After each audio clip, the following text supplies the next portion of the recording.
ইরানের রাষ্ট্রীয় television channel IRINN এটা দাবি করেছে যে ট্রাম্প কাতারে মার্কিন ঘাঁটিতে ইরানে হামলা পর যুদ্ধবিরতির জন্য মিনতি করেছে। কেন করেছে? ইন্টারেস্টিং ব্যাপার। সেটা হইতেছে হরমুজ প্রণালী। হরমুজ প্রণালী সে বন্ধ করে দিবে বলছে। এখন হরমুজ প্রণালী কি?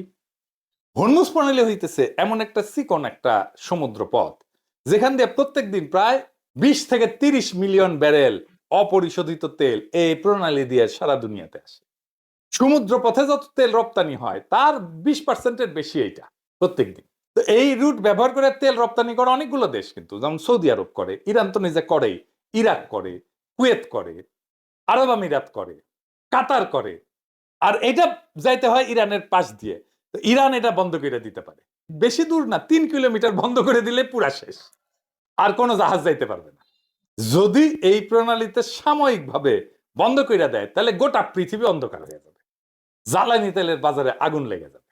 এই ভয়ে ট্রাম্প এরে ধরে ওরে ধরে, এবং এই হরমুজ প্রণালী আগেও বন্ধ করেছিল ইরান, আবারও বন্ধ করে দিতে পারে। ইরানের হাতে অস্ত্র বেশি, ইরানের সাহস বেশি।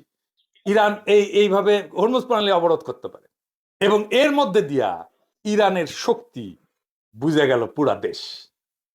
আর ইসরায়েলের কোথায় কোথায় দুর্বলতা সেটাও বুঝে গেল, এবং এখন আমরা জানি ওর কোন কোন জায়গায় ব্যথা। এডিটর সাহেব, ওই গানটা এখন হবে।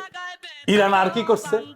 ইরান জাতিসংঘের পারমাণবিক কর্মসূচি, যেটা আন্তর্জাতিক পারমাণবিক শক্তি সংস্থা IAEA, international atomic energy agency, যেটা সমস্ত পারমাণবিক কর্মসূচির দেখভাল করে, তার সাথে সমস্ত সম্পর্ক ছিন্ন করছে। তার মানে সে বিনা বাধায় তার পারমাণবিক কর্মসূচি চালায় যাবে, পারমাণবিক বোমা বানায় ফেলবে।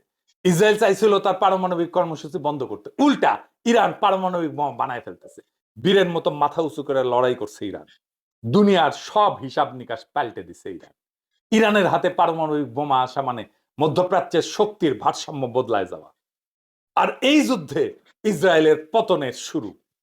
ইসরায়েল আর থাকবে না। কার বাপের ধন সাপে খাইছে যে বোমা পড়বে আর সেখানে থাকতে আসবে? এগুলো ভীতু তো। যারা ভাগছে ইসরায়েল থেকে, ইসরায়েলের নাগরিক, তারা জিন্দেগিতে আর ইসরায়েলিতে ফিরে আসবে না। সো জো ভাগা ওই সিকান্দার। আর এখন থেকে নেতানিয়াহুর ব্লাস্টার মারবে আশেপাশের সবাই, কারণ ইসরায়েলের দৌড় কত দূর সেটা বুঝে গেছে সবাই। মারা দুইজনই খাইছে, হারিছে দুইজন, ইসরায়েল হারিছে, আমেরিকাও হারিছে। এখন এই দুইজন করছে কি, গলা জড়াজড়ি করে গান গাচ্ছে। কি গান? হেমন্ত সঙ্গীত গাচ্ছে। আঙ্গারে সেকুলার মুক্ত মনা প্রগতিশীলরা, হিন্দুত্ববাদীরা দেন সাপোর্ট করেছিল, ওরা সায়নার নিয়ে যায় দুইজনে গান শিখে দিল নি, ভালো হইল নি। কি গান গাচ্ছে? দুইজন মিলে গলা জড়াজড়ি করিয়া ওই নেতা নেই আর ট্রাম্প শোনানো লাগবে।